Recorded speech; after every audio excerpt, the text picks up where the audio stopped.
boa noite a todas e todos, pedindo a gentileza de permanecermos com os microfones desligados, que ao final, como de costume, a gente terá mais um tempinho para a gente conversar, porque a gente gosta mesmo é de conversar. E aí, hoje, então, é a nossa quinta aula, o nosso quinto módulo do curso Meus Filósofos, e vamos trabalhar Pascal, que também é um grande amor do Edgar Morin, e o Montaigne, outro grande amor do Edgar Morin.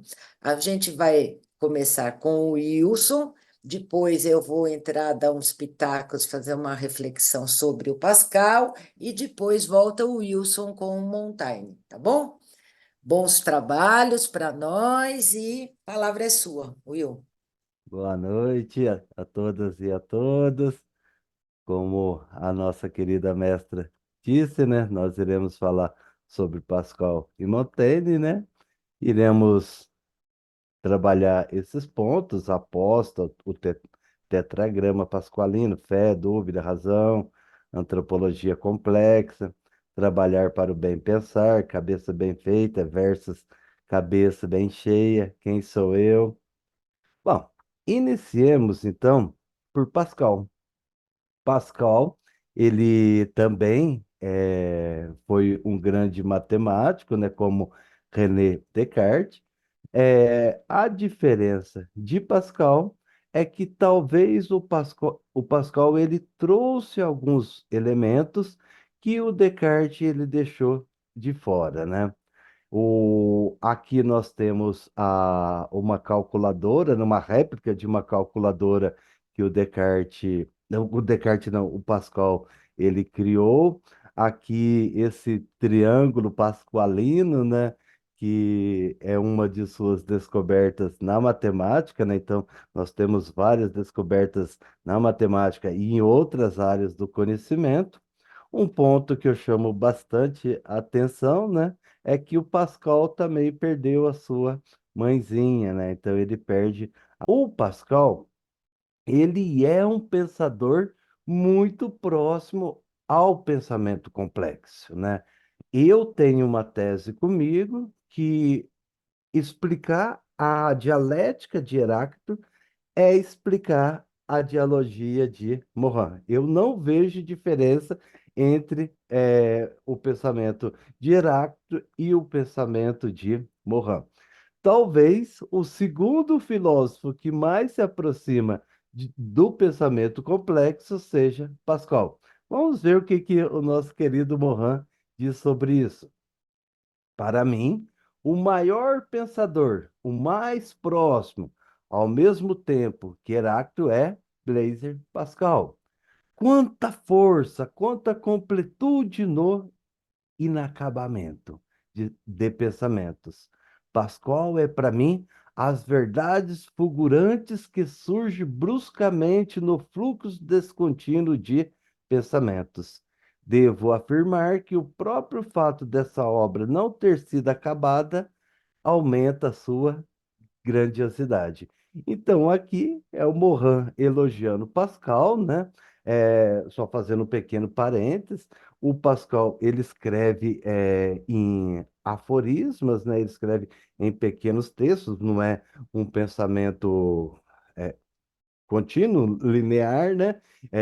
Inclusive, ele não acabou a sua obra filosófica, e o Morin, ele vê essa beleza, né? Quanta luz que traz Pascal em meio à escuridão que o próprio Pascal ele coloca, né? Então é essa complexidade no pensamento pascalino, né? Continuemos ainda em Morin. Li Pascal muito cedo, e hoje o que me pascaliza e me pascaliza para sempre é o laço extraordinário e complementar entre a fé, a razão, a dúvida. Combate complementaridade que sempre foram meus. Então, esse jogo do pensamento de Pascal é algo que cativa muito Morin. Então, por exemplo, René Descartes.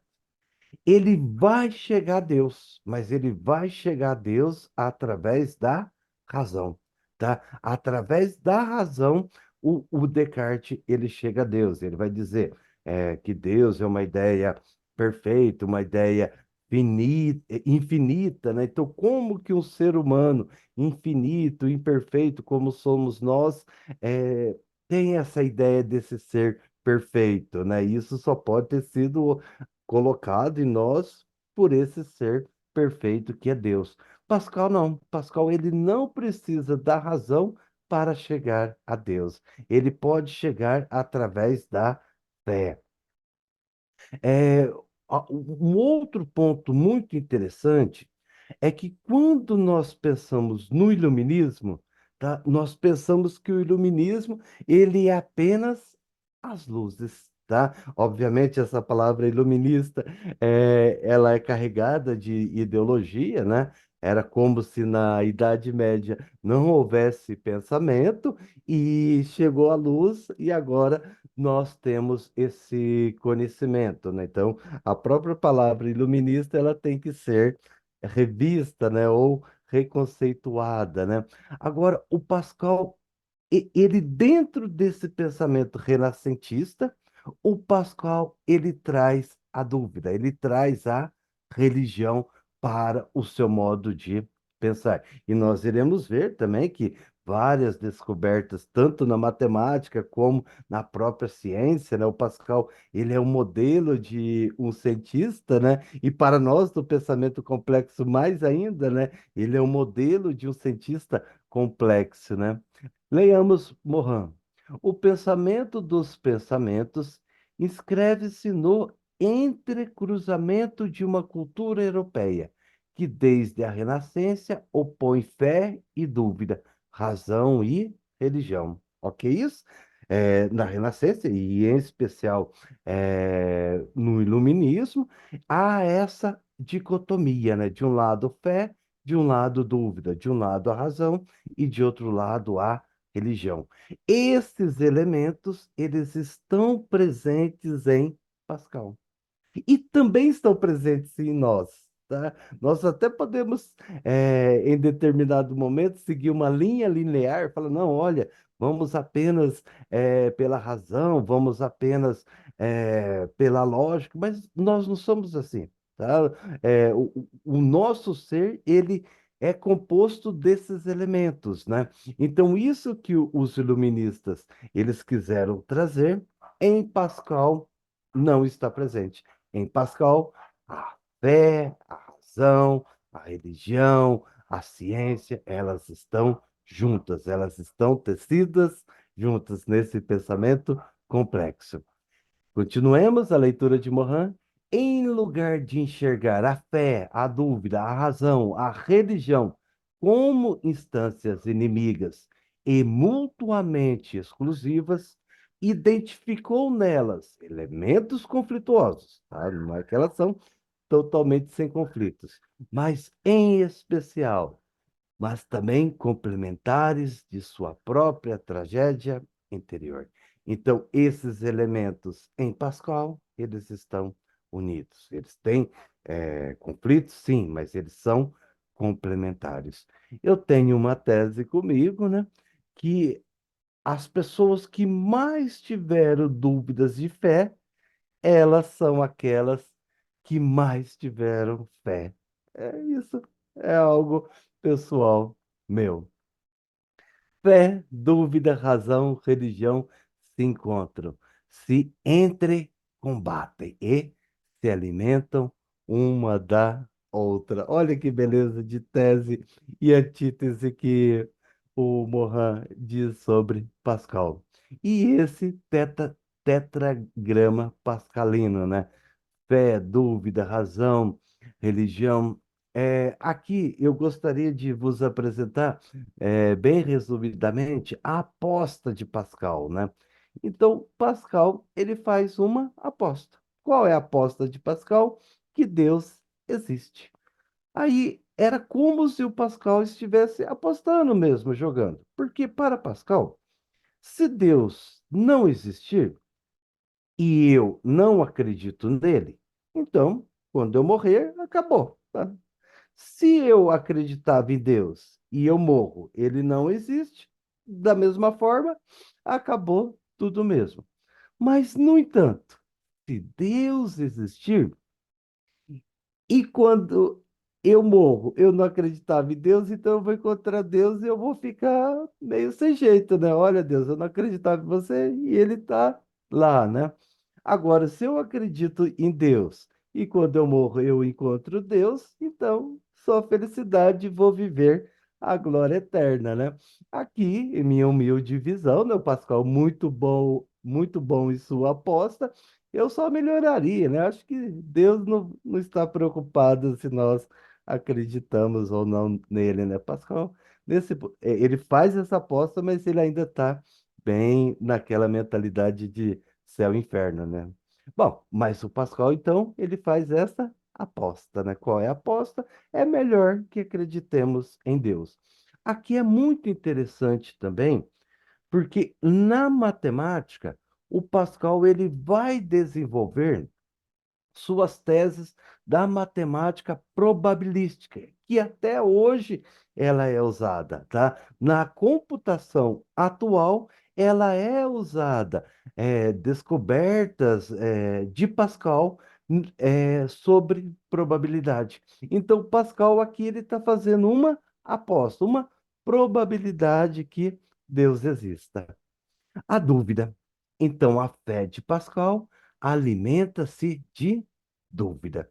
Volta a dizer aqui, em minha opinião, as pessoas que mais tiveram fé foram aquelas que também mais tiveram dúvidas. Porque se você tem pouca fé, você não duvida, né? Você nem sabe, o que duvidar, né? Nós só duvidamos quando nós temos muita fé, né?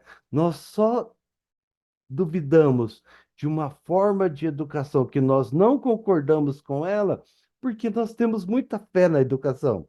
Aquele professor que ele só vai para a sala de aula fazer o seu trabalho, ele não ama aquilo que ele faz, ele não tem fé no poder da transformação da educação, ele não duvida, ele vai seguindo, né?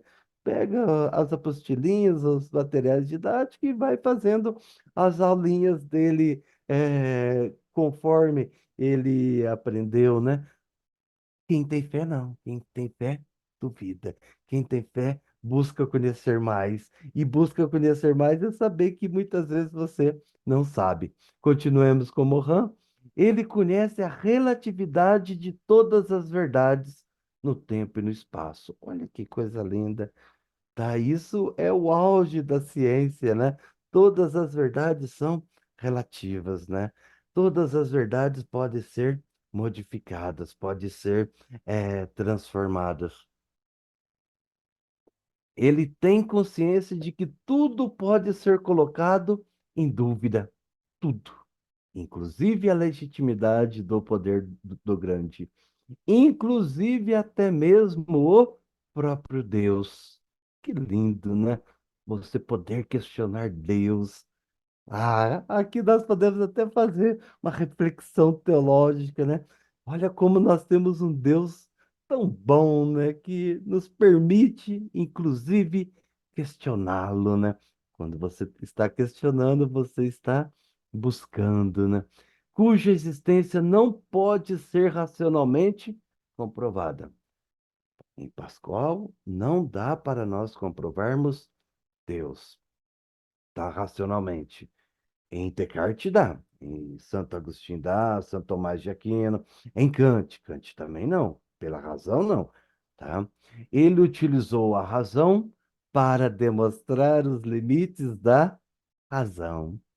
Aqui, gente, eu vos trago uma descoberta de Pascal que até hoje nós a utilizamos, né, na física, mas nós utilizamos na mecânica dos carros, nós utilizamos naqueles elevadores que sobem os carros, né? Gente, isso demonstra a grandeza de Pascal. Olha só, ele não é um cientista qualquer, tá? Ele não é um cientista que ele fala coisas com pouco conhecimento. Não, Pascal foi enorme. Pascal, a sua influência, tanto na ciência, como na matemática, como na teologia, ela está presente até os dias de hoje. E ele coloca esses quatro elementos: fé, dúvida, razão, religião. Tá? Então, nós temos esse pensador da Renascença que ele vai fugir um pouco daquele estereótipo, daquele arquétipo que faz essas contradições entre fé, razão, dúvida, conhecimento. Continuemos em Morin. Pascal é um adepto rigoroso da racionalidade. Nós, do pensamento complexo, nós somos rigorosos da complexidade. Por isso que nas nossas orientações, né, de mestrado, doutorado, a nossa orientadora, ela é rigorosa, ela quer que nós escrevamos o melhor possível, né? Um conhecimento científico grande, né? Um espírito científico no sentido em que combina o uso da razão e a utilização da experimentação. Ele é o pioneiro, é um pioneiro da ciência moderna. Uma parte de sua atividade intelectual teve um caráter científico e sempre suscita admiração. Pascal foi um grande cientista. No entanto, é um cientista complexo, um cientista que integra esses elementos que constituem o nosso ser em sua obra. Leiamos agora Pascal.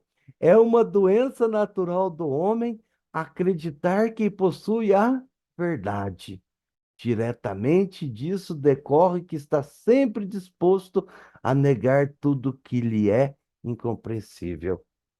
Uma doença natural, gente. Uma doença natural nossa, acharmos que chegamos à verdade. Esse curso dos meus filósofos, ele tem que gerar em cada um de nós, essa visão. Eu não tenho a verdade. Eu tenho que buscar a verdade, tá? Por quê? Porque quando eu acho que eu tenho a verdade, além de eu estar com essa doença natural, eu vou negar aquilo que é incompreensível. Ou pior, eu vou pegar a realidade e colocá-la dentro da minha teoria. Voltemos a Morin.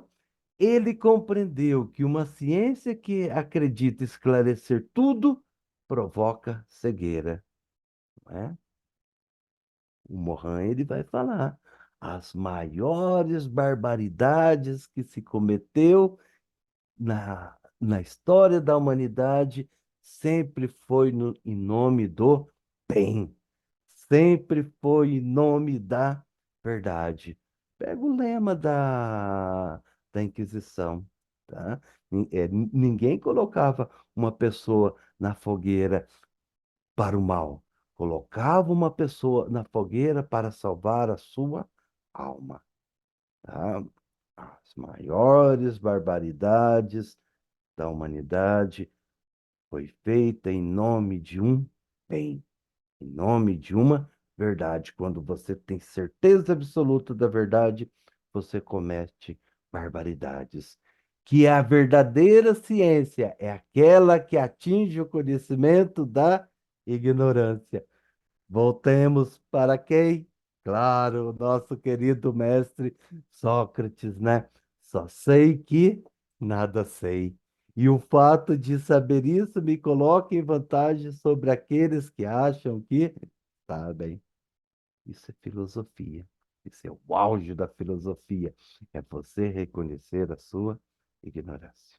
Claro, a gente reconhece a ignorância para buscar essa verdade, né? Essa verdade que está sempre um passo, dois passos adiante, né?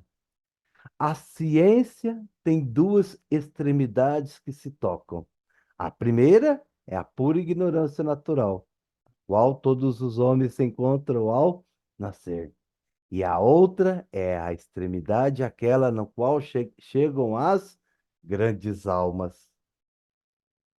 Ignorância natural, todos nós temos ao nascer. No entanto, nós estudamos, estudamos, estudamos para saber que nós também temos essa nossa ignorância natural. Isso é algo das grandes almas, que depois de ter percorrido tudo que os homens podem saber, descobre que descobre não sabem nada e se reencontram nessa ignorância de onde haviam partido. Trata-se, porém, de uma ignorância sábia, que conhece a si mesma. É uma frase de Pascal que está em Morin. Religião. Pascal é um cristão fervoroso, um cristão de muita fé. Inclusive, não lembro se foi o Papa Bento XVI ou o Papa Francisco que cogitou a sua beatificação. Tá? O Pascal está dentro de uma perspectiva católica, né? E é interessante aqui que nesse nosso encontro nós iremos ver pensadores que acreditam em um Deus transcendente, e o Morin, ele admira muito esses pensadores. Quando formos trabalhar Spinoza, nós iremos ver o Morin apaixonado por um pensador que crê em um Deus imanente. Mas isso deixa de curiosidade para Spinoza, né? Então, sua fé é inseparável da experiência mística, êxtase, êxtase, lágrimas de êxtase, experiência de fogo. A partir de então, decisiva para toda a sua vida. A fé de Pascal que Morin admira, em especial nesse encontro, isso tem que ficar claro, tá? É uma fé mística, tá? Porque depois, quando nós formos ver a perspectiva de Spinoza, é uma outra perspectiva. E, e a forma como Morin, ele se apaixona por esses pensadores. Mas sua fé traz em si incerteza. Olha que interessante, é uma fé de um grande místico que lhe traz incerteza, que provém da dúvida e da razão. Por isso, ela não mutila nenhuma nem outra. É lindo, né? Aqui uma citação que Morin faz de Miguel de Unamuno, a fé sem a dúvida não há fé. Interessante, né? A fé sem a dúvida não há fé. Olha que lindo. Nessa perspectiva, é uma perspectiva de crescimento, inclusive da fé. No próprio livro Meus Filósofos, mas nós encontramos em outros livros também. Morin, ele vai atrás de outros místicos. Ele vai atrás, por exemplo, de Santa Teresa, né? Olha que imagem bonita, né, desse êxtase de Santa Teresa, né?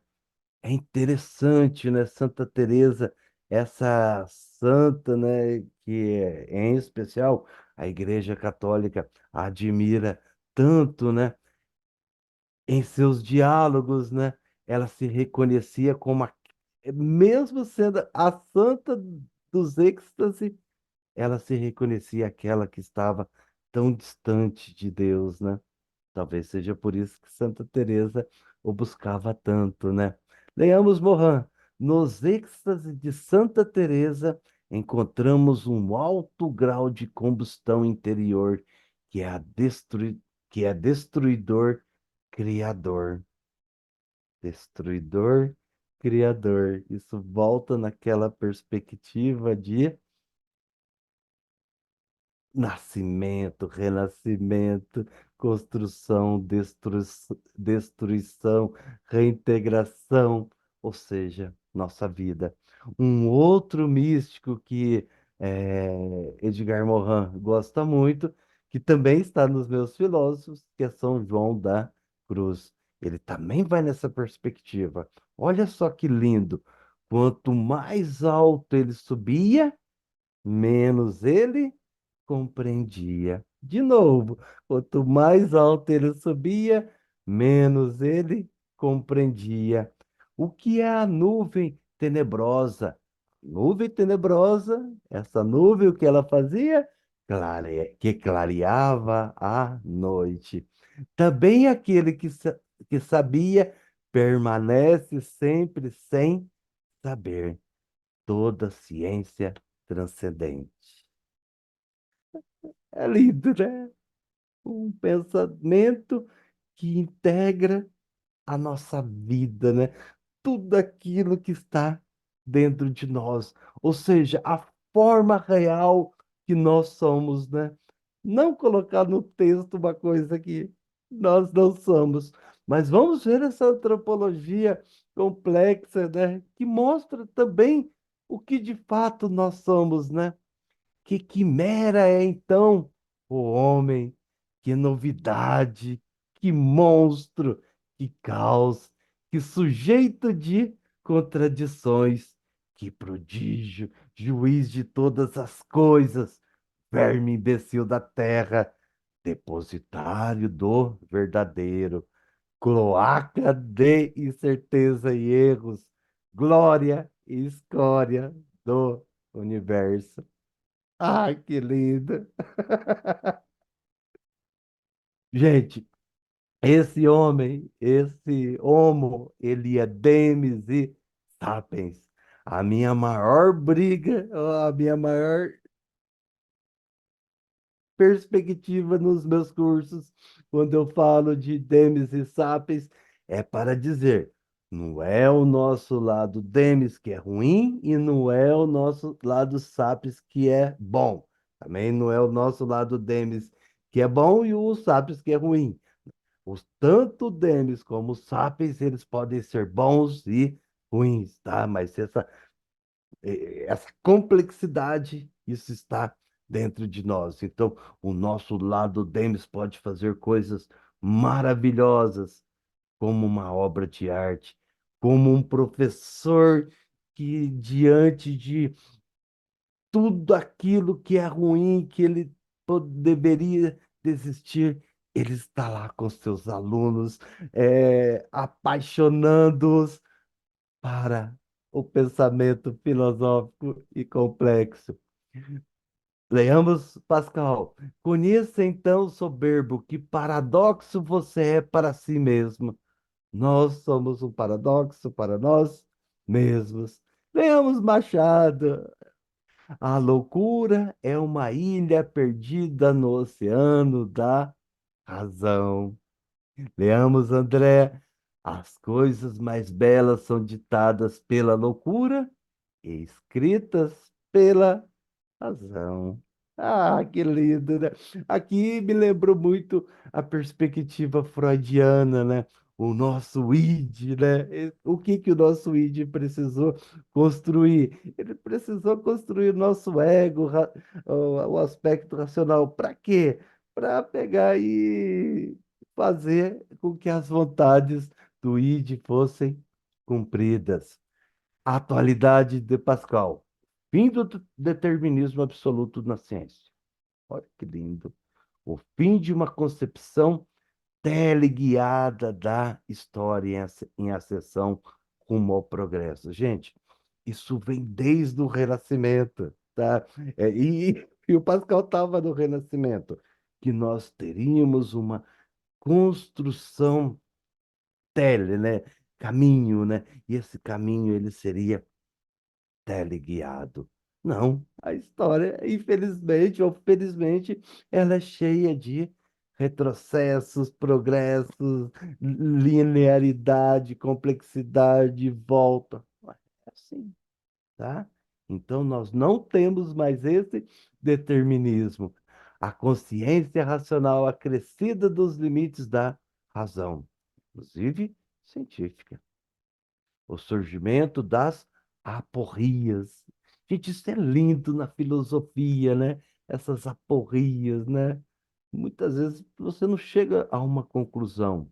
E aquela conclusão que você chega, você tem que saber que ela daquele momento, né? Em outro momento, você tem por obrigação a chegar em outras conclusões, porque senão você ficou estacionado no tempo. E tudo aquilo que não se regenera, se degenera, né? Em todos os avanços do pensamento científico, nos faz reencontrar espontaneamente a ideia de Pascal. Ah, isso também é lindo, né? Que o Mohan, ele gosta muito dessa frase, né? De Born. Segundo o qual, o contrário de uma verdade profunda não é uma mentira, mas outra verdade profunda. Ah, o contrário de uma verdade profunda é uma outra verdade profunda. Um caráter superior à racionalidade de Descartes. E como todas as coisas são causadas e causantes, aqui nós entramos num círculo ou numa espiral recursiva, ajudadas e ajudantes, mediatas e imediatas, e todas se acham entrelaçadas por um vínculo natural, insensível que liga as mais distantes e as mais diferentes.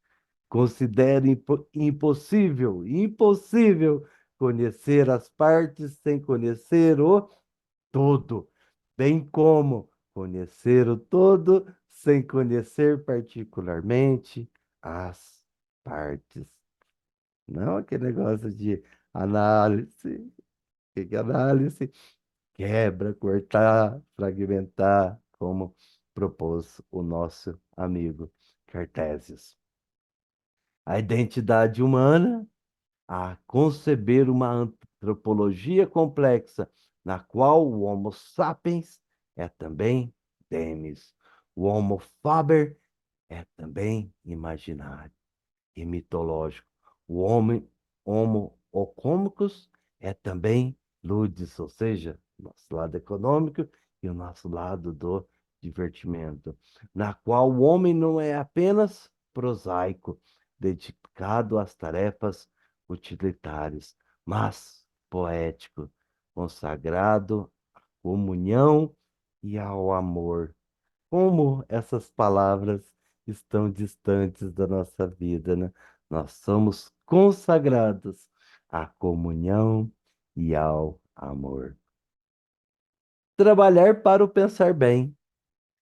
Trabalhar para o bem pensar é, pois, o princípio da moral.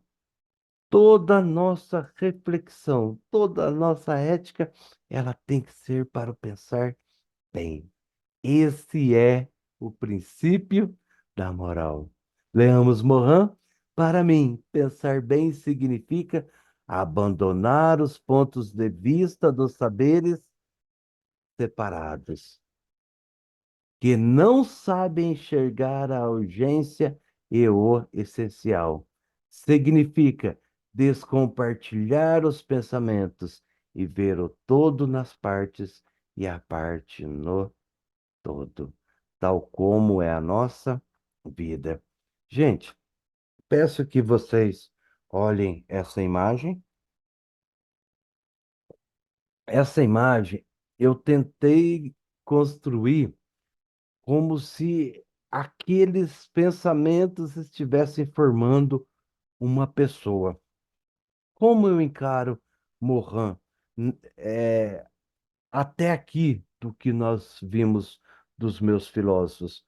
Como aquele que vai pegando tudo de belo, tudo de bom, e esse tudo de bom e de belo vai formando o seu ser, o seu modo de pensar. Mas passo a palavra agora para a nossa grande mestre, Isabel Petralha. Bom, eu vou destacar aqui quatro aspectos que o Wilson trouxe para fazer aqui uma leitura, o que Edgar Morin capitalizou na sua obra a partir aí do Pascal. Pascal, no meu ponto de vista, é muito importante na obra do Morin, muito importante, ele mesmo diz isso. Então, eu destaco aqui 4 aspectos que são complementares. O tetragrama fé, dúvida, razão, religião, que se reencontram, se entrecombatem e se alimentam uma da outra. O contrário de uma verdade profunda não é um erro, mas é outra verdade profunda. Considero impossível conhecer as partes sem conhecer o todo, bem como conhecer o todo sem conhecer particularmente as partes. E ver o todo nas partes e as partes no todo.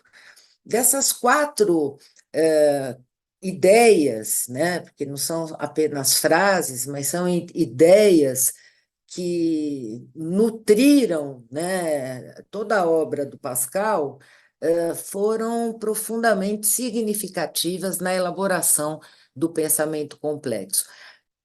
Mais até do que o próprio Morin disse se dar conta, em algum momento ele fala isso no método, ele fala isso, mas ele reafirma isso nos meus filósofos e eu vou mostrar aqui para vocês.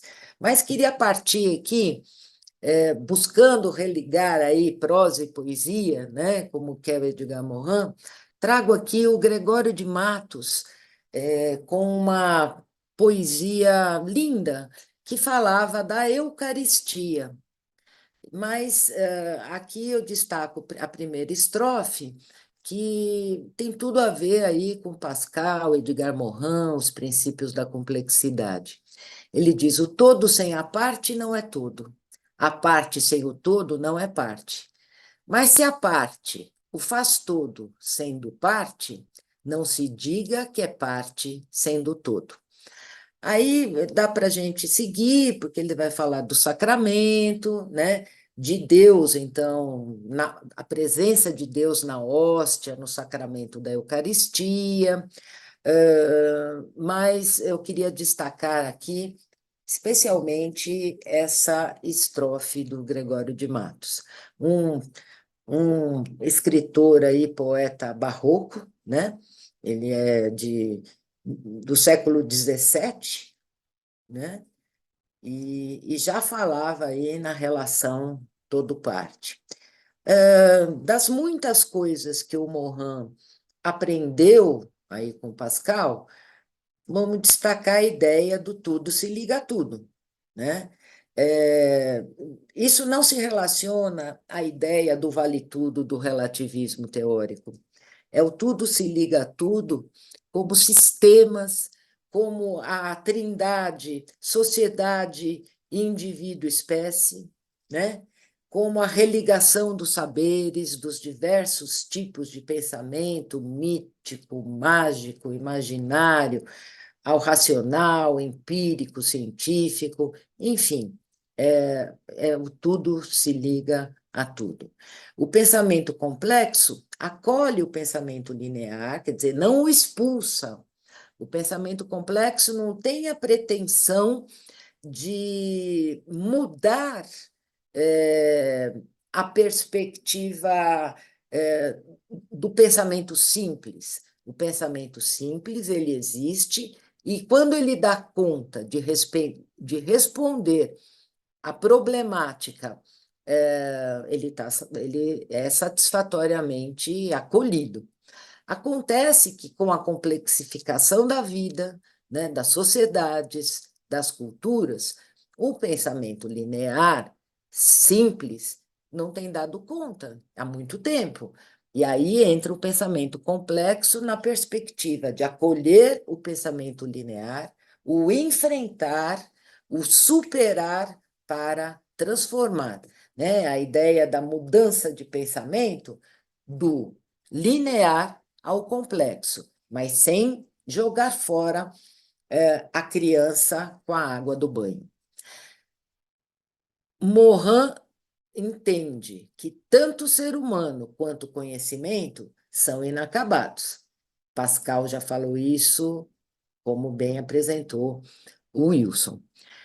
E a dialética se complementa com a dialógica quando há contradições insuperáveis. Mais ou menos a ideia também da inclusão do pensamento linear dentro do pensamento complexo.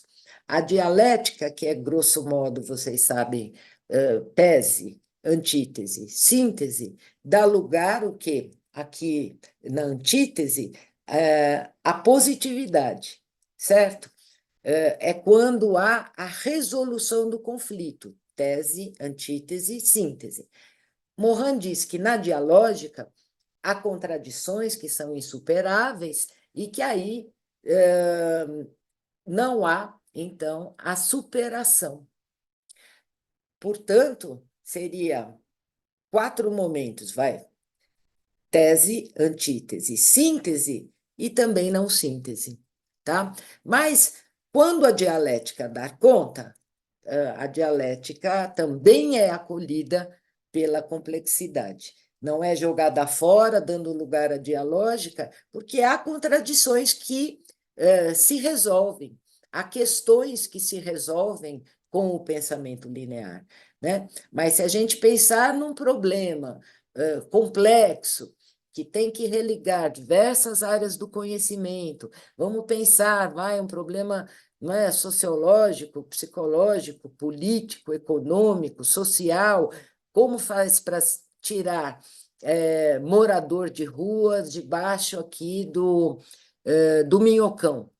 Esse é um problema complexo, que compreende inúmeras contradições e que não são superáveis, porque se trata de um problema complexo, né? E não apenas de uma questão cujo conhecimento já tenha sido construído e já se saiba a resposta, né? Então, por exemplo, outra contradição insuperável é vida-morte, dia-noite, a relação sapiens-demens do homo complexo. Para Morin, é preciso também conhecer o conhecimento. Ele sempre nos faz questionar o conhecimento. E se o conhecimento, assim como o ser humano, é inacabado, toda teoria que não se regenera se degenera, como a gente já falou ainda há pouco, todo conhecimento tem que se refletir dioturnamente. E para isso, devemos unir o que está dissociado, como falamos já nas aulas anteriores, como já falamos, que nos trouxe aí a separação do paradigma, grande paradigma do Ocidente, a separação natureza e cultura, sujeito-objeto, razão-emoção, né?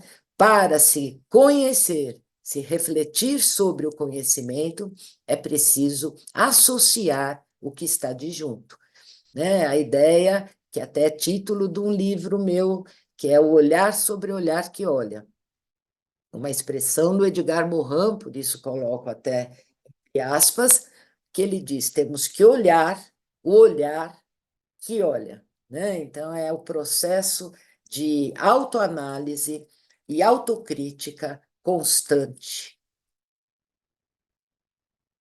Assim, a complexidade reconhece, então, a incompletude e o inacabamento do todo, que não é possível reduzir o todo às partes e vice-versa, como na visão simplificadora e reducionista. Então, esses são reconhecimentos aí da complexidade. A complexidade, como Pascal também já ensinou, né? A totalidade é a não-verdade. Morin fala muito isso ao longo da sua obra, inspirado aí no Adorno, que dizia também. A transdisciplinaridade, então, surge como uma perspectiva de unir o que o progresso científico separou com a fragmentação e a disjunção das duas culturas, ciências de um lado e humanidades do outro. Diz o Edgar Morin: o pensamento complexo reconhece ao mesmo tempo a impossibilidade e a necessidade de totalização, de unificação e de síntese. Aí já se coloca uma contradição, né? O Edgar Morin diz que o todo, enquanto a holística, algumas teorias dizem o todo é mais do que a soma das partes, o Edgar Morin vai dizer, nossa, eu reconheço a necessidade da totalização, mas também eu entendo que ela não existe, que ela é impossível. Então ele diz, deve, pois, tragicamente visar a totalização, a unificação, a síntese, mesmo lutando contra a pretensão a essa totalidade, unidade, síntese, com a consciência absoluta e irremediável do caráter inacabado de todo conhecimento, de todo pensamento e de toda obra. E aí podemos acrescentar de todo o ser humano, né? Que está sempre se fazendo, se refazendo, se conhecendo, se regenerando, mudando o seu próprio pensamento, né? Está aí na presença da necessidade da mudança de paradigma, como um imprint cultural, enfim, pensamento complexo reconhece essa contradição, que mesmo em busca da totalização, a consciência de que ela não é possível. E assim como a tapeçaria. Então, o todo, na complexidade, é mais, mas é também menos que a soma das partes. Quando é mais? Se pegar esse exemplo da tapeçaria, o todo é mais, porque se você pensa numa obra terminada, então o todo da tapeçaria é mais importante do que cada parte. Mas cada parte também é importante, porque ela não determina, mas influencia fortemente a composição do todo. No caso da tapeçaria, é a cor dos fios, o ponto, a textura, a textura das fibras, a composição aqui do desenho, né? Então, nesse momento, a parte é mais importante do que o todo. Então, nesse sentido, a complexidade integra mais e menos. No todo, as partes sofrem emergências que as transformam e vice-versa. Por isso, elas são significativas e importantes. Se pegar aqui o exemplo de um quadradinho aqui desse exemplo, dessa tapeçaria, vocês vão ver aqui, um quadradinho é diferente de outro quadradinho, né? A composição aqui sofreu emergências, circunstâncias, incertezas, acasos, né, que transformaram essa imagem desse todo complexo, né? Porque se fosse o quadradinho de baixo igual ao quadradinho da esquerda de cima, seria uma outra imagem, seria um outro todo, e não esse todo com as suas respectivas emergências de cada parte.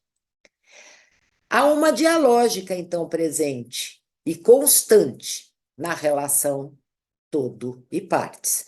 Pascal falou isso ao longo de toda a sua obra, que Edgar Morin incorporou na elaboração do pensamento complexo.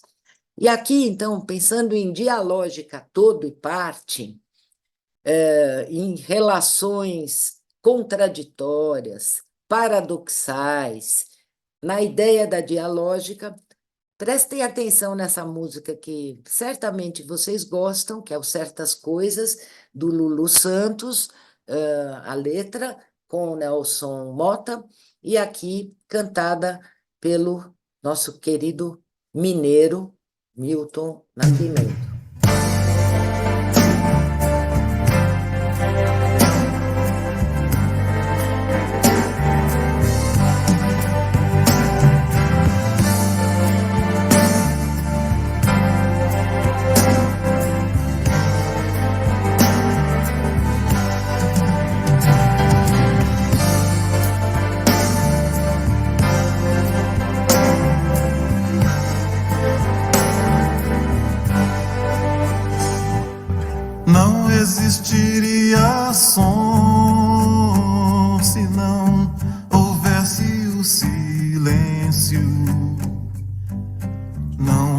teria a luz se não fosse a escuridão. A vida é mesmo assim, dia e noite, não e sim.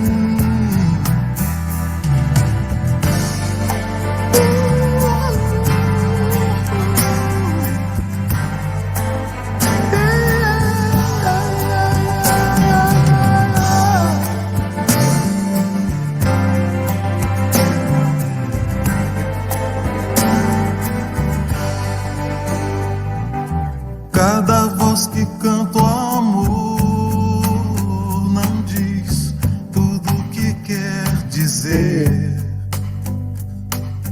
Tudo que cala fala mais alto ao coração. Silenciosamente eu te falo com paixão. Eu te amo calado, como quem ouve uma sinfonia de silêncio e de luz. Nós somos medo e desejo, somos feitos de silêncio e sons. Tem certas coisas que eu não sei dizer.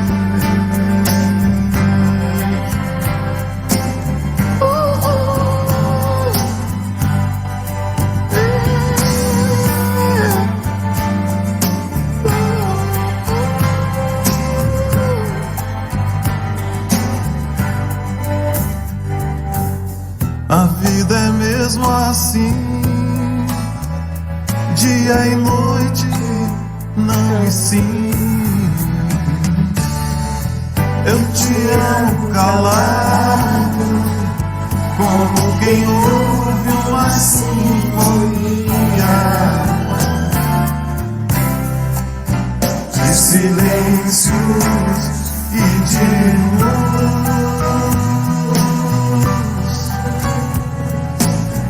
Nós somos medo e desejo, somos feitos de silêncio e som. Tem certas coisas que eu não sei dizer.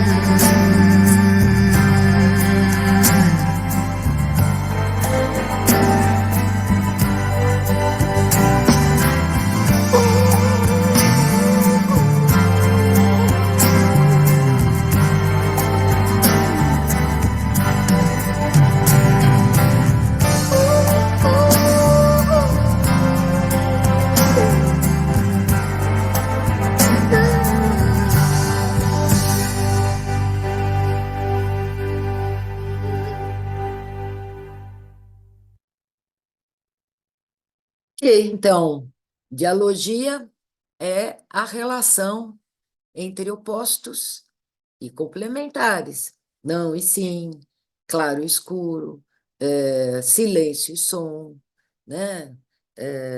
Luz e escuridão. Então, são contradições insuperáveis, né? E Morin diz, veja aqui, descobri assim que os principais pensamentos de Pascal haviam germinado em mim, que eu era fiel a eles, por vezes sem mesmo saber disso, e que eles esclareceram elaborações minhas que eu acreditava serem novas. Quer dizer, a influência foi tanta, não é, de Pascal, e aí, veja, quando a gente diz Pascal foi um grande na obra do Morin, é porque foi um grande mesmo. Ele influenciou, veja, a elaboração dos operadores cognitivos, né? Que eu diria que são pilares importantes da complexidade, né? Se a gente pudesse arredondar, porque não pode, é muito mais do que isso, mas se a gente pudesse destacar da obra do Morin, do pensamento complexo, princípios fundamentais que operam em toda a obra dele, a gente destacaria os operadores cognitivos, que é como o nosso cérebro funciona. O Edgar Morin fala, são princípios esses da complexidade que a gente separa para compreender, mas, obviamente, eles se articulam, né, dialogicamente, e que estão presentes nessa relação da dialogia todo e partes. Vamos ver aqui, ó, um princípio sistêmico ou organizacional. É o princípio que liga o conhecimento do todo ao conhecimento das partes. Ele veio lá da teoria dos sistemas, né? Mas o que vem da teoria dos sistemas? O princípio organizacional, da religação dos diversos conhecimentos, dos diversos elementos que compõem o todo, mas o Edgar Morin retira da teoria dos sistemas aspectos que não estão compreendidos no que ele chamou de princípio sistêmico organizacional, como, por exemplo, o princípio da hierarquia, por exemplo, né? E outros tantos que não vamos discutir aqui a teoria dos sistemas, mas vejam como a dialogia todo e partes está presente nesse princípio, nesse operador cognitivo. O outro que dá lugar, né, a essa dialogia toda e partes, que vem lá do Pascal, é o princípio hologramático, ou também chamado princípio hologrâmico, que se evidencia a partir da imagem do caleidoscópio, por exemplo, né, que evidencia aí o aparente paradoxo da parte do todo e do todo na parte. Se a gente pegar um caleidoscópio, a gente vai ver as imagens, uma imagem grande que se faz de pequenas imagens, e pequenas imagens que em cada pequenininha reproduz a imagem grande, né, a imagem total, né? É mais ou menos a ideia de que uma célula ou uma gota de sangue contém quase a totalidade do nosso patrimônio genético. Então, é aí que, numa pequena parte, temos, então, a compreensão do todo, a presença do todo. Outro princípio é o retroativo, que rompe com a ideia de causalidade linear, que é que a causa age sobre o efeito e o efeito sobre a causa, né? A ideia da homeostase, que é a busca do equilíbrio de todo organismo vivo para se chegar a alcançar o equilíbrio. Então, percebe que tem uma ideia aí retroativa de um ir e vir constante, né? Que rompe com a ideia que a causa gera o efeito, mas o efeito também retroage sobre a causa. Um princípio muito semelhante, né, que também inclui aí a ideia do todo e parte, é o circuito recursivo, que é um processo, é também um circuito em que produtos e efeitos são também produtores e causadores daquilo que os produziu. A diferença do circuito recursivo para o circuito retroativo, ou princípio retroativo, é o que vai além da regulação, mas que inclui a ideia de autopoiesis, de que falava Maturana e Varela, a ideia da autoprodução e da auto-organização. Essa auto-organização, o Edgar Morin nos diz aí no princípio de autonomia e dependência, ou auto-organização, que é mais do que a auto-organização. É a ideia da auto-eco-organização, porque nos beneficiamos do ecossistema e também o transformamos à medida em que nos auto-organizamos. Então, nessa medida, somos autônomos e dependentes. né? De nós mesmos, da nossa família, da nossa sociedade, da nossa cultura, da nossa linguagem. O princípio dialógico, que em si mesmo une noções que aparentemente deveriam estar separadas, como, por exemplo, ordem, desordem, organização, a relação do ser humano ser sapiens e demens, da sabedoria e da loucura, a ideia do local e do global, que aqui também, essa ideia, e também dos princípios, né, especialmente o dialógico, vem também do Heráclito, né? A soma do querido Heráclito, viver de morte e morrer de vida, acordados eles dormem, né? Enfim, a ideia aí de noções que se integram quando aparentemente deveriam estar separadas.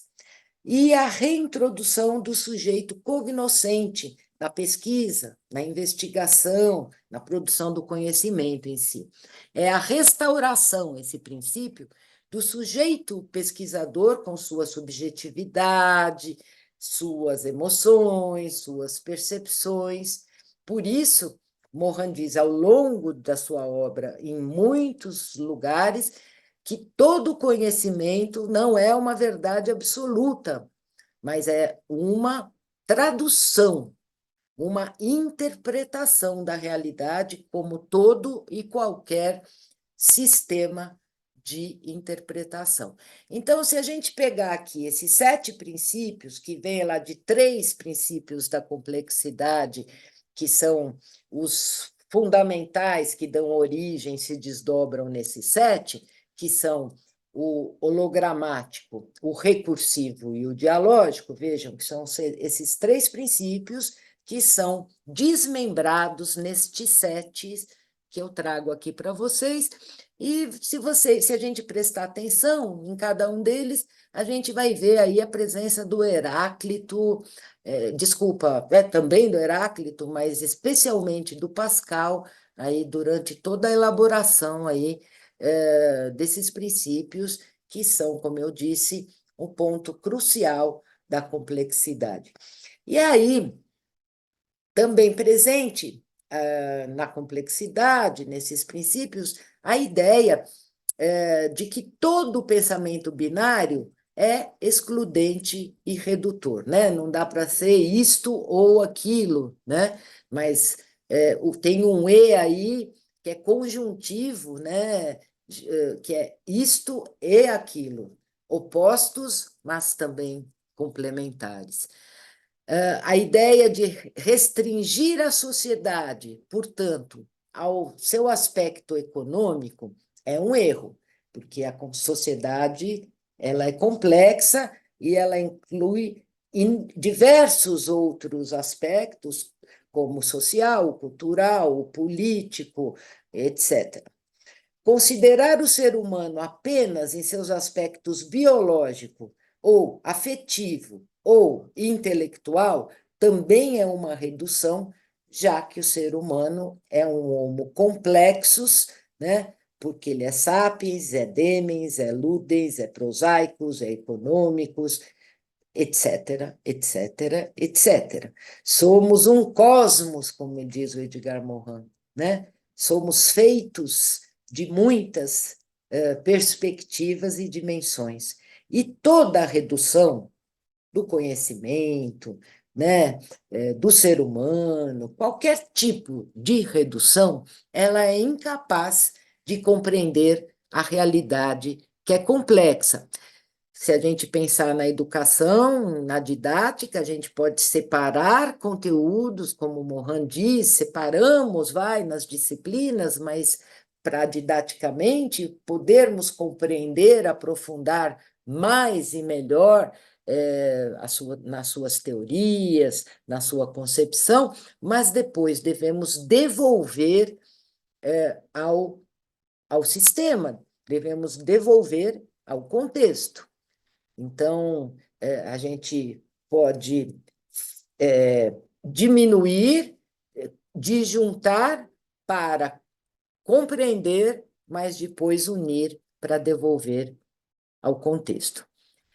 E assim, então, a dialógica unidade e diversidade, que compõe aí o que Edgar Morin chama de unitas multiplex, que é o ser humano ao mesmo tempo uno e ao mesmo tempo diverso, né, que corresponde aí à ideia da dialógica também, ele nos diz: o humanismo regenerado, reconhecendo o homo complexus, compreende que é preciso, então, aliar razão e paixão incessantemente, que a afetividade humana pode conduzir ao amor ou ao ódio, à coragem ou ao medo, que a razão sozinha é gélida, é desumana, que a técnica pode trazer o melhor e o pior, que a mente humana não parará de produzir mitos para se pôr a serviço deles. Isso é lindo, né? Porque ele diz que nós somos possuídos por deuses e pelas ideias, né? Mas, ao mesmo tempo, nós produzimos os deuses e também produzimos as ideias. Então, isso é fantástico, né? A ideia da dialógica presente aí no unitas multiplex, que é o humano. Que o injustificado, o jogo e as paixões, mesmo em nossa civilização, em que o interesse econômico é hipertrofiado, não permitem que este interesse econômico reine absoluto. Então, assim, é porque somos coragem, medo, amor, ódio, porque a técnica e a ciência, podemos dizer, elas não são nem maravilhosas e nem cloacas, né? Latrina, fossa, né? Como ele disse aí na concepção do homo complexus que o Wilson nos apresentou, né? Que quimeras é então o homem, né?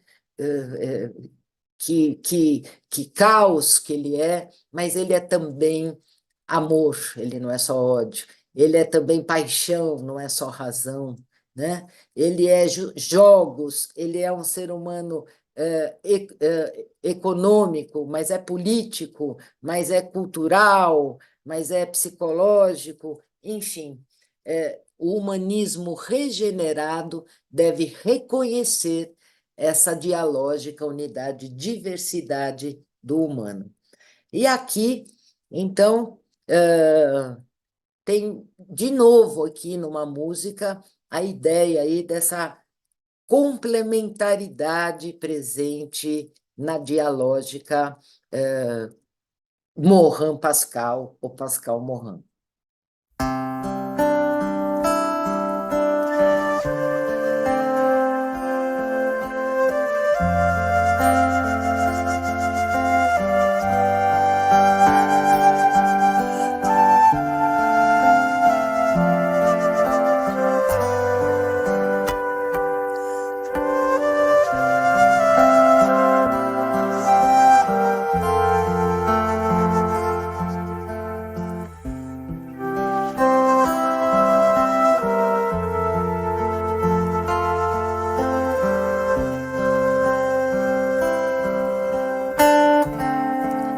Que a força do medo que tenho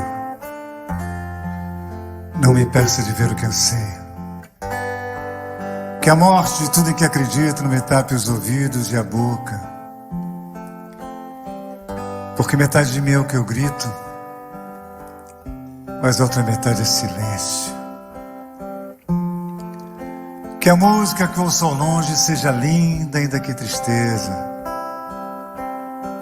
Que a mulher que amo seja para sempre amada, mesmo que distante. Porque metade de mim é partida,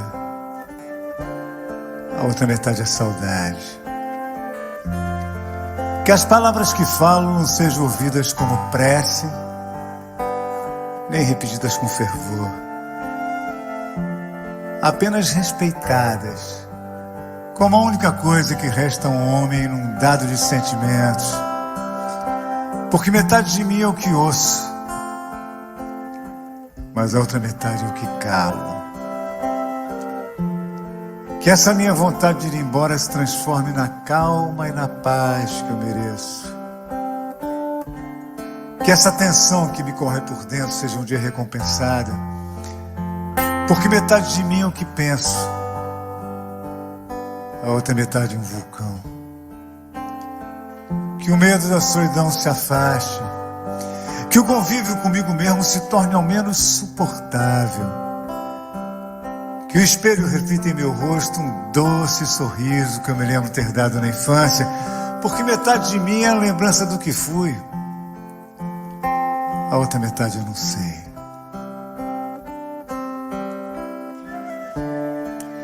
Que não seja preciso mais do que uma simples alegria para me fazer aquietar o espírito, e que o teu silêncio me fale cada vez mais, porque metade de mim é abrigo e a outra metade é cansaço. Que a arte nos aponte uma resposta, mesmo que ela não saiba, e que ninguém a tente complicar, porque é preciso simplicidade para fazê-la florescer, porque metade de mim é a plateia, a outra metade é a canção. E que a minha loucura seja perdoada, porque metade de mim é amor, a outra metade também.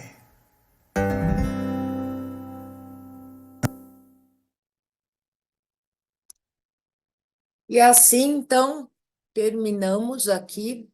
Eu falei música, mas na verdade é um poema lindo, né, do Oswaldo Montenegro, que foi musicado, né, por ele, mas que nos mostra aí a ideia aí dessa unitas multiplex do humano. Bom, iremos falar um pouquinho sobre Michel de Montaigne, que também ele é um filósofo que vai influenciar muito Morin. Montaigne, ele está vivendo nesse período de instabilidade, né? Assim como nós falamos na nossa aula sobre Descartes, né? Montaigne, ele é um nobre, né? Pela roupagem dele, dá para perceber. Ele foi um político, ele participou do Conselho da Corte, foi prefeito da sua cidade de Bordeaux, né? Então ele nasce nesse contexto de transformação, nesse contexto de instabilidade. É interessante nós vermos Montaigne, porque muitas vezes nós olhamos para o nosso contexto e nós achamos assim, está tudo perdido. Nós vivemos na pior época de todas. Se nós olharmos esses pensadores que nós estamos estudando, todos eles viveram em períodos muito conturbados, né? Leiamos Montaigne. Vivo em uma época em que, por causa de nossas guerras civis, abundam os exemplos de incrível crueldade. Não vejo na história antiga nada pior do que os fatos desta natureza, que se verificam diariamente e aos quais não me acostumo. Mal podia eu conceber, antes de o ver, que existisse pessoas capazes de matar pelo simples prazer de matar, pessoas que esquartejam o próximo. É, o Montaigne, então, ele está diante dessa realidade, uma realidade que, para ele, é a pior época que teve na história da humanidade. Volto a ressaltar quantas vezes nós temos essa concepção, tá? Quantas vezes nós achamos, olha, é, tá tudo perdido, tá? E não tem o que fazer porque antes era bom e hoje nós estamos nesse momento ruim. Montaigne deu a resposta, Morin está trabalhando arduamente nos seus mais de 100 anos para tentar dar uma resposta aos problemas atuais. E essa é a nossa missão.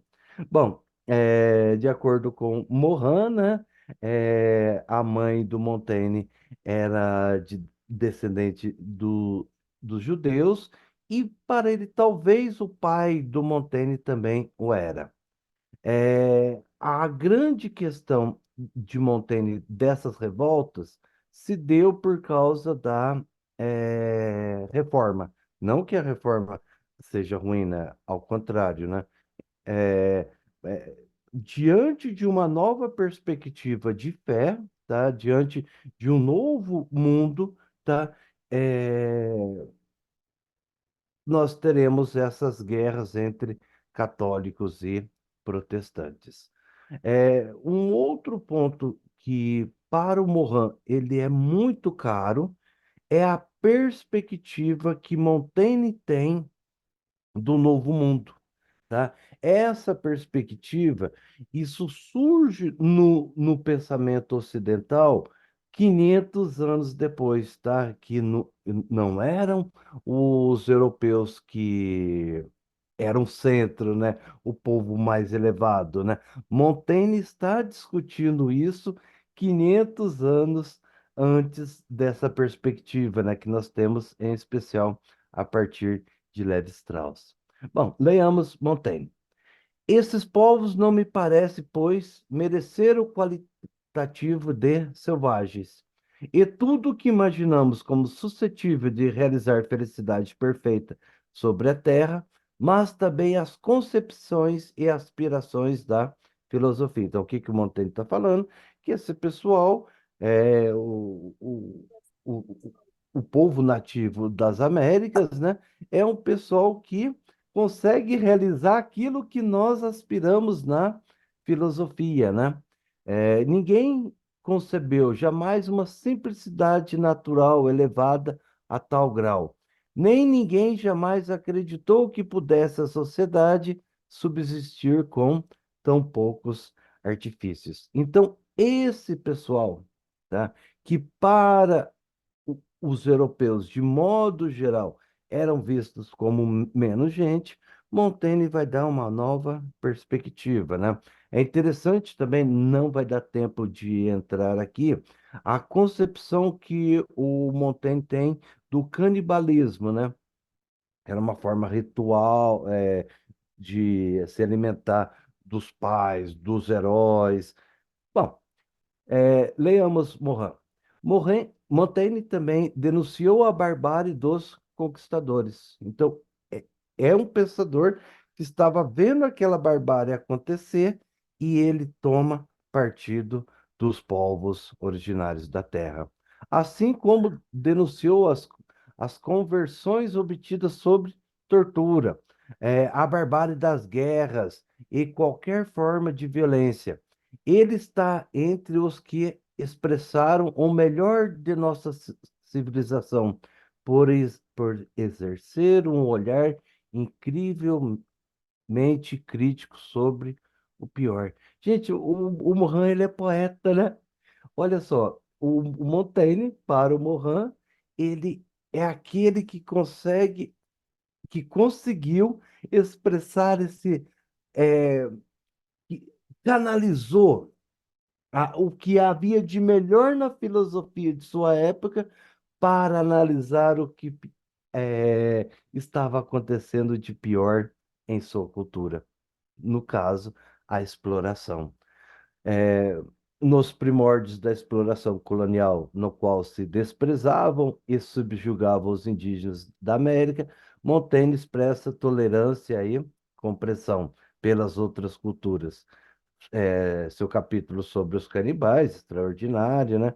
E ele vai concluir que a verdadeira eh, barbárie eh, foi a barbárie europeia que matava pelo simples fato de matar. Isso 5 séculos antes que essa perspectiva viesse à tona. Uma outra concepção do Montaigne que é muito interessante é a sua concepção sobre os animais, né? Nós que amamos os animais, então nós temos contato, nós percebemos como os animais, eles têm razão, né? O Montaigne não vai dizer que é nem superior, nem é inferior à nossa, né? Mas de forma diferente, né? Leamos o Montaigne, que é interessante isso. O que nos leva a concluir que os raciocínios e meios idênticos aos quais acompanham nossos atos acompanham os atos dos animais, os quais têm, ocasionalmente, faculdades superiores à nossa. Fi- Fideísmo de Montaigne, o que é o fideísmo para Montaigne? Ele não precisa da razão para ter fé, tá? É, o Montaigne, ele é um pensador que o Morin, ele gosta muito, tá? Aqui ele fala que ele lê Morin desde os 15 anos, né? Ele se considera descendente, filho de Montaigne e de Rousseau. Bom, aqui, gente, nós temos um conceito que é muito importante para Morin. Então, olha só, Morin, ele vai se autodefinindo, tá? É, como que o Morin, então, se além de ser esse pensamento, esse pensador complexo, além de ser um pensador da complexidade, como o Morin vai se vendo? E aqui uma coisa interessante, né? Que é o conceito de marranos, tá? Um outro aspecto interessante, né? É, essa palavra marranos, né? O filho dos forçados, né?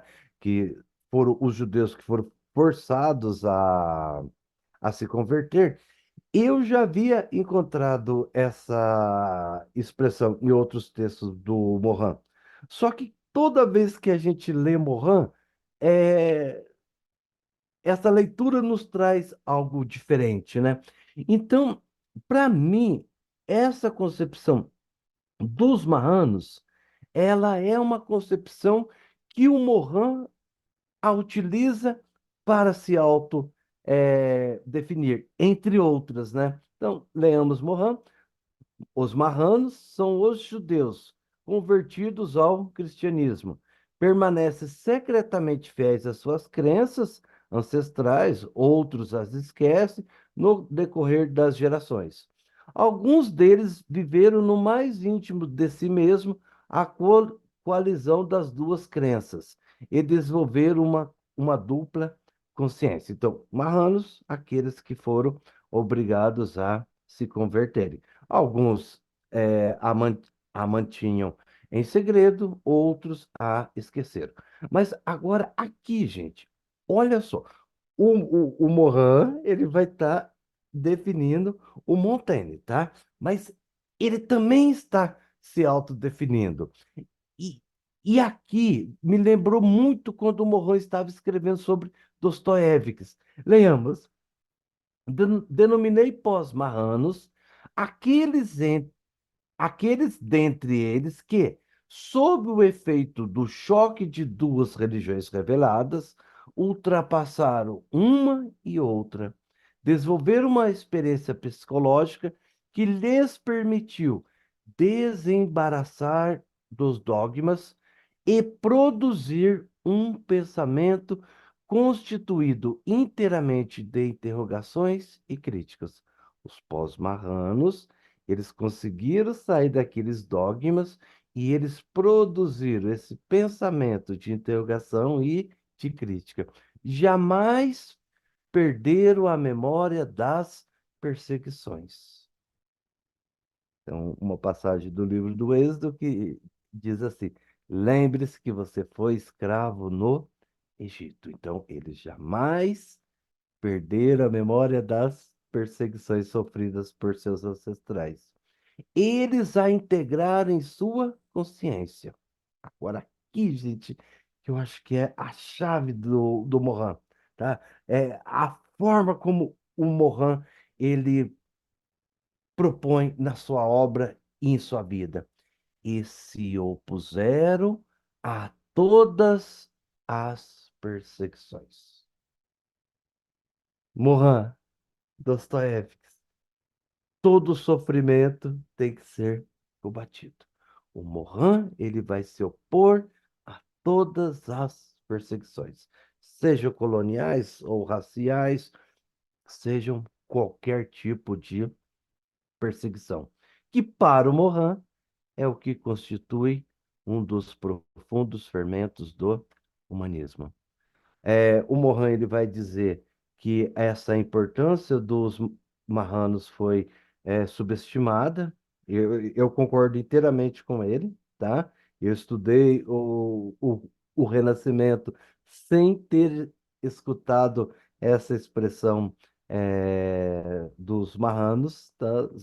Só fui conhecê-la com o Morin. É, e uma coisa interessante, né?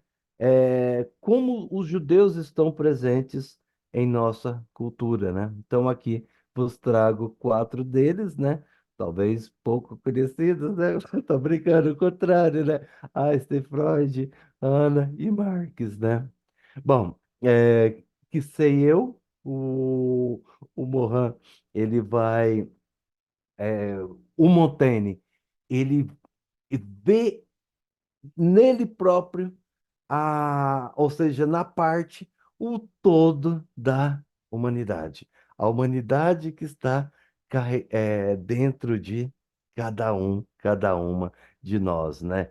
Então, o Montaigne, ele vai buscar esse autoconhecimento. Então, leamos Morin, a soberania do espírito livre que não apenas observa o mundo, os costumes, o homem, mas observa a si próprio e sabe que carrega em si o mistério da humana condição.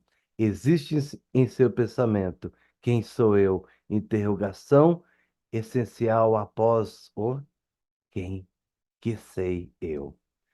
Para finalizar, é essa frase do Montaigne, né, que o Morin a toma para escrever essa sua bela obra, né, uma belíssima obra. Eu a sugiro para todas as pessoas, né, a cabeça bem feita. Então, leiamos. Eu gostaria também que houvesse um cuidado em escolher para ele um guia que tivesse muito mais uma cabeça bem feita do que uma cabeça cheia. Encerro aqui a minha fala e passo a palavra para a minha querida professora Isabel Petralha, que me ensinou a ter um pouquinho de cabeça bem feita. Muito bom, agora podemos abrir para conversa, né? Já não queria nem deixar você falar do Montaigne, já queria começar a conversar antes, mas pronto, a palavra está aberta. A Mara colocou, Mara está no trânsito, mas você nos ouve, Mara?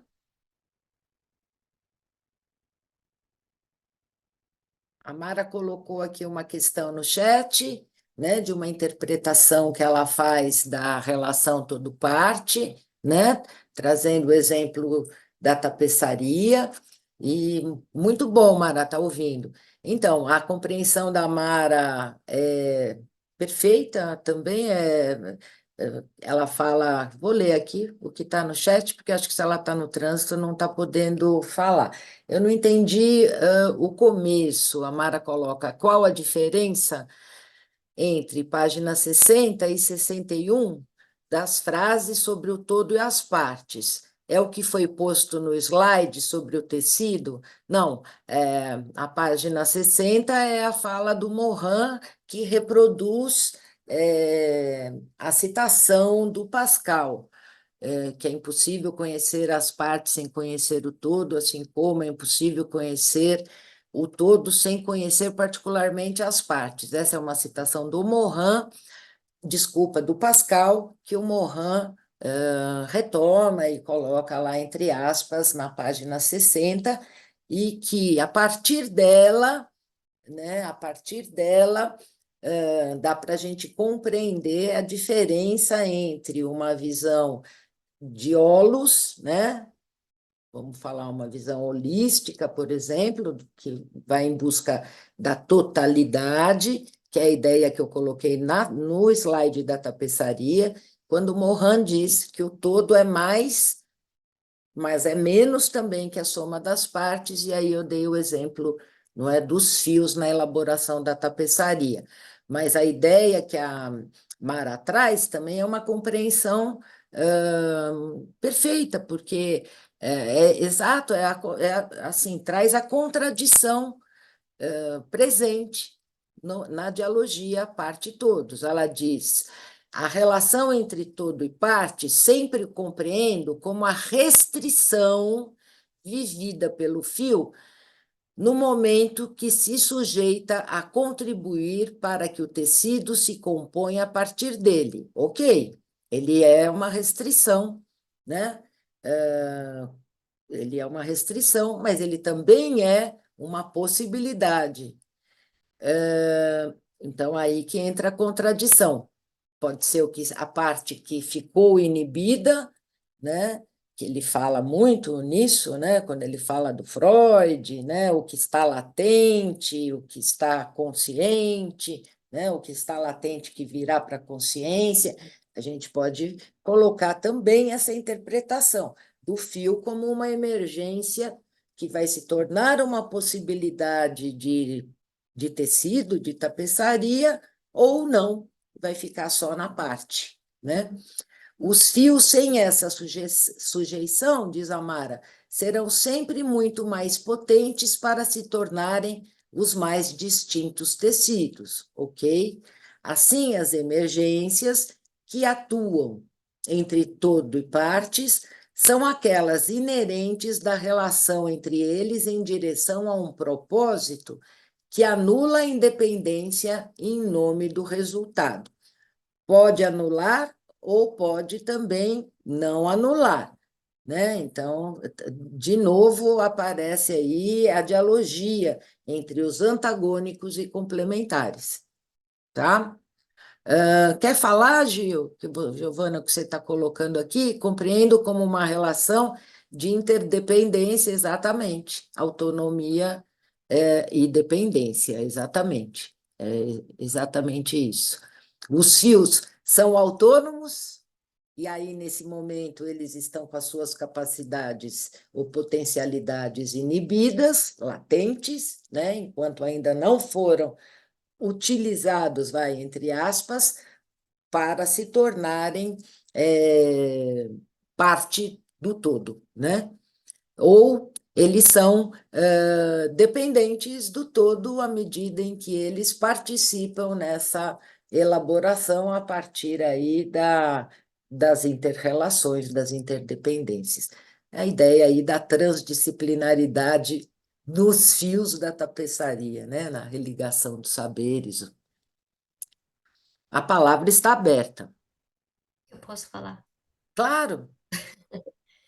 Eu gostei muito dessa intervenção da Mara, quando ela leu, e confesso, Mara, que demorei muito a compreender, né?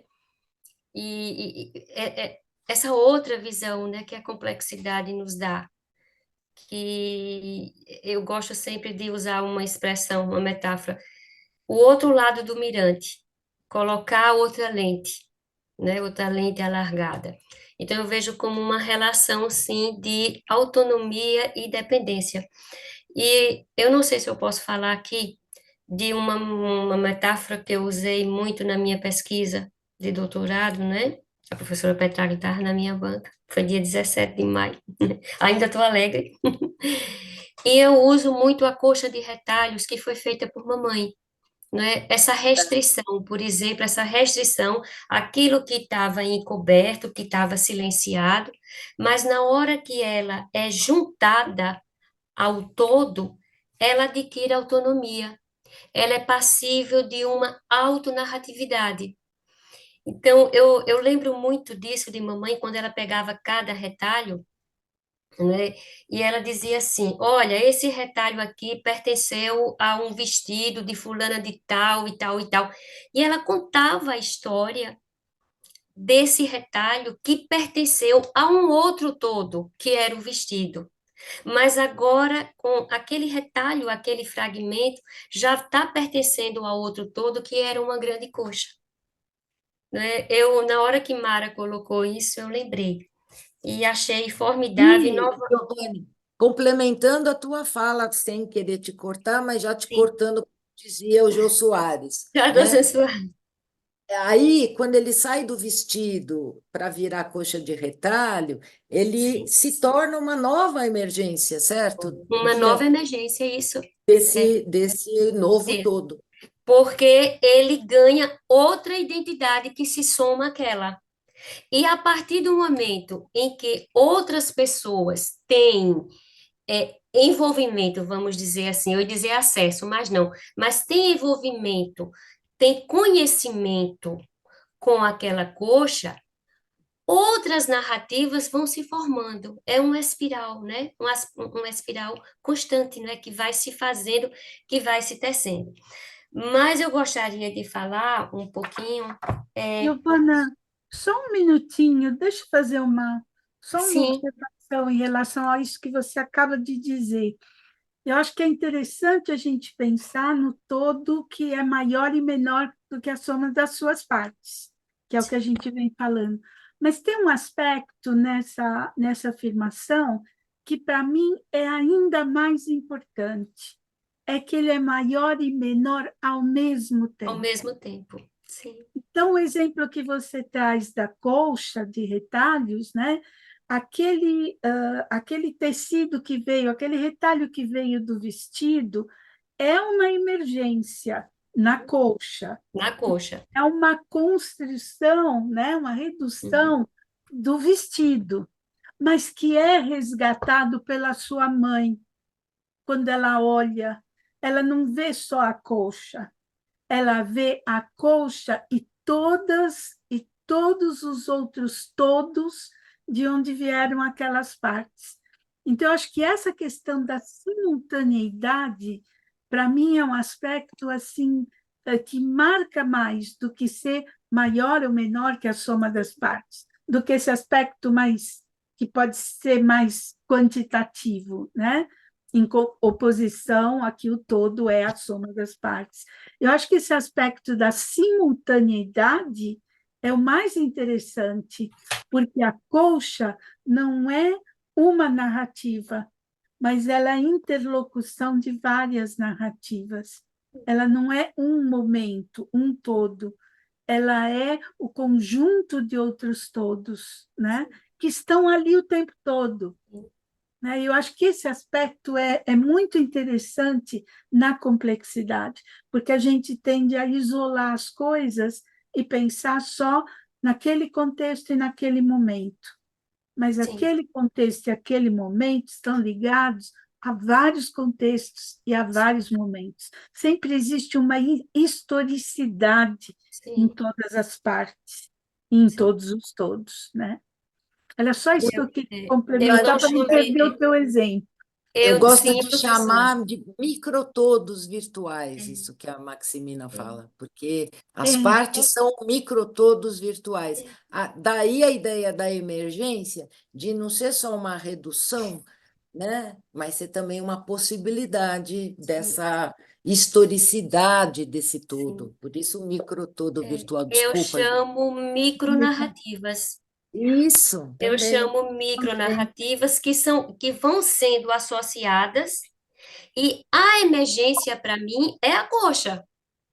Essa associação de microunidades daria, sim, uma macrounidade, dá esse tecido de uma complexidade mega, poli, que é uma coisa maior, eu tenho que dizer, eu tenho que usar esse termo quantitativo.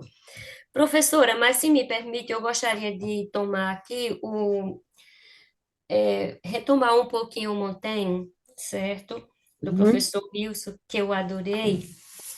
E aqui na nossa universidade, na UFES, nós temos um professor, um francês também, que ele já reside aqui já há muito tempo, é um professor convidado, é o professor Bernard Charlot. E ele tem Hum. um livro excelente que se chama Educação ou Barbárie, uma escolha para a sociedade contemporânea. E eu acabei de desmarcar. Eu gostaria de saber se eu posso ler um parágrafo do livro que eu vejo muita relação aqui com o Montaigne, principalmente com essa parte que o professor Wilson destacou, que é o capítulo de Montaigne sobre os canibais. E é muito interessante. Eu poderia até falar, mas eu gostaria de ler o professor Bernard Charlot.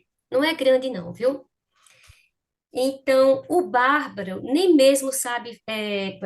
A questão não é nova, ele falando sobre a barbárie. A questão não é nova. Bar, dizem os gregos, zombando da forma de falar dos persas.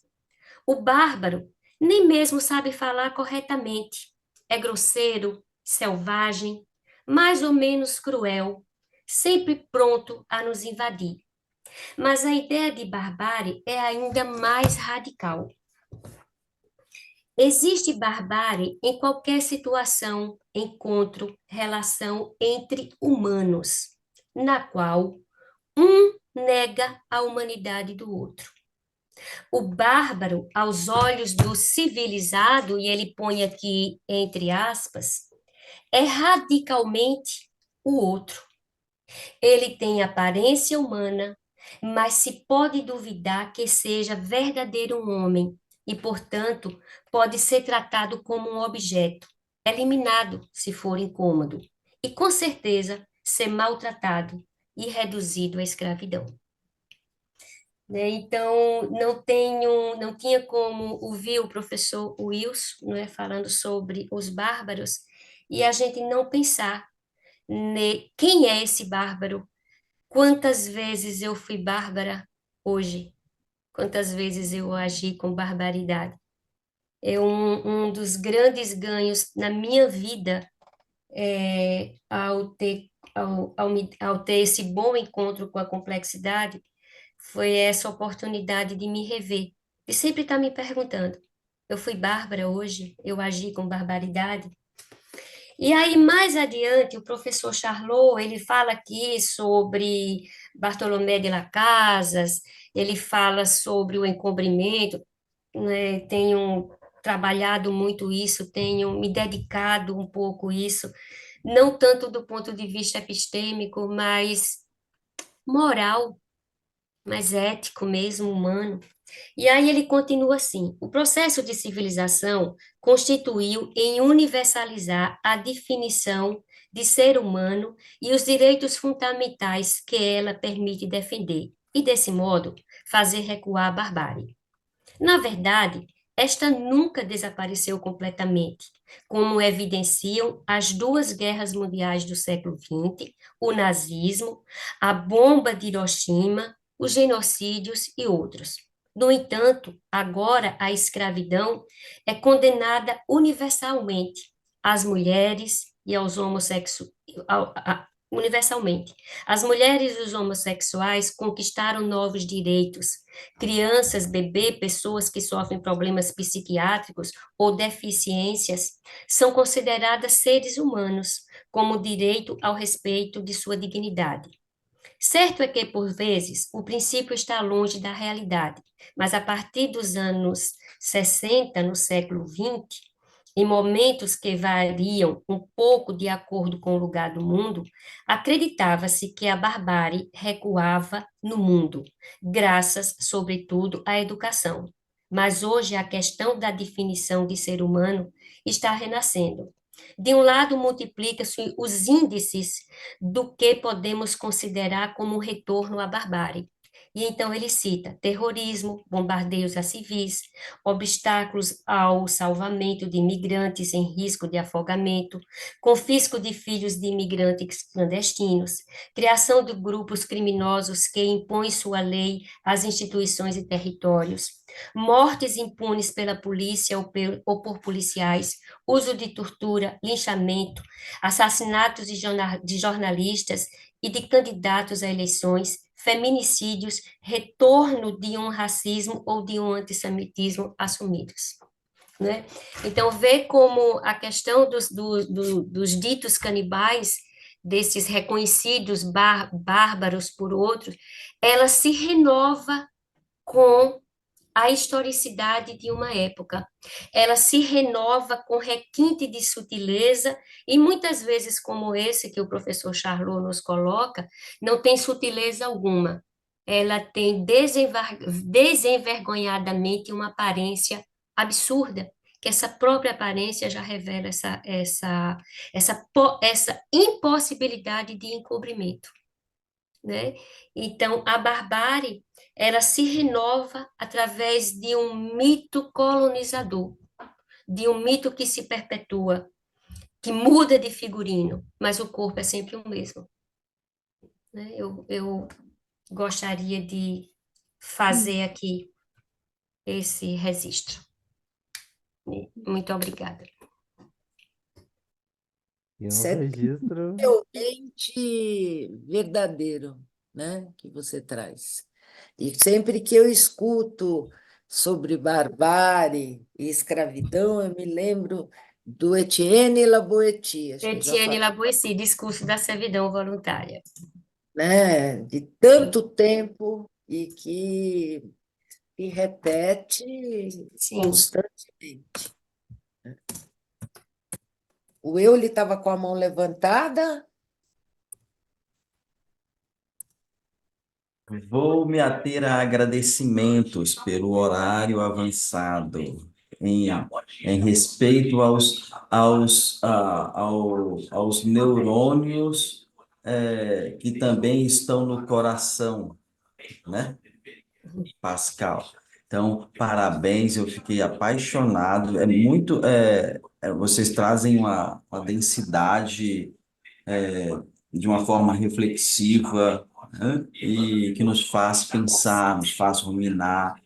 É muito gostoso estar com esse gostinho de quero mais, mesmo quando a estafa ou o ocaso já chega em nossas energias, né? Então, beijo no coração. Parabéns para os dois anfitriãs e todos aqueles que é, hum, nos brindaram com suas reflexões de luz. Obrigada, querido. Maximina, quer dar alguma palavrinha? E acho que já foi, acho que os aspectos assim importantes foram apontados, né? Eu acho que fica aí para nós uma compreensão mais lúcida, né? Mais nítida das influências, né, que Mohan sofreu, e acho que mais do que isso, de como ele foi interpretando esses contatos com todos esses grandes mestres e como ele foi ligando e religando para construir alguma coisa, né? Porque muitas pessoas leram esses mesmos autores ao longo da história e aquilo passou, fizeram uma ou outra reflexão, mas o que acho que o grande mérito de Morin é ter essa lucidez de interpretação e de conexão que ele traz para a gente, e isso é atemporal, né? Eu acho que é uma coisa que a gente está estudando Pascal hoje, mas a gente está estudando Pascal no passado e no futuro, por meio do texto presente do Morin. Eu acho que essa ruptura com a noção de tempo em relação ao conhecimento é uma coisa assim que impressiona, né? E que desafia a gente também, né? Nesse sentido. Acho que era isso. E mina também a humildade dele, né? Em escrever, eu até trouxe aqui ele falando, eu achei que fosse uma elaboração minha, mas o Pascal já tinha dito isso, ó, né? E aí a gente vê nos princípios da complexidade como ele reelabora aquilo que o Pascal deu para ele, né? Provocou nele de uma maneira genial, né? Muito bom.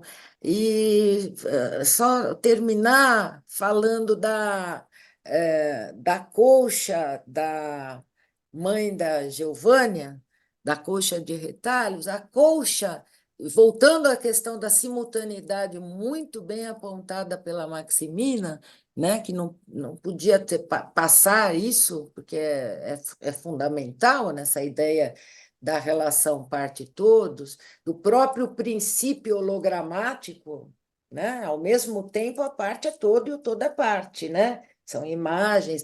Mas no teu exemplo, Giovânia, da colcha de retalho da sua mãe, a colcha é também a emergência do retalho do vestido, né? Não é só o todo, né? Ela também uma emergência. Gente, um beijo, muito Super obrigada. obrigada, Isabel, Wilson, fantástico. Bom, muito bom pensar junto, viu? Muito bom mesmo. Muito obrigada. E até a nossa próxima aula, quarta-feira. Um beijo. Obrigada. Beijo. Tchau, tchau, gente. Tchau, tchau. Tchau.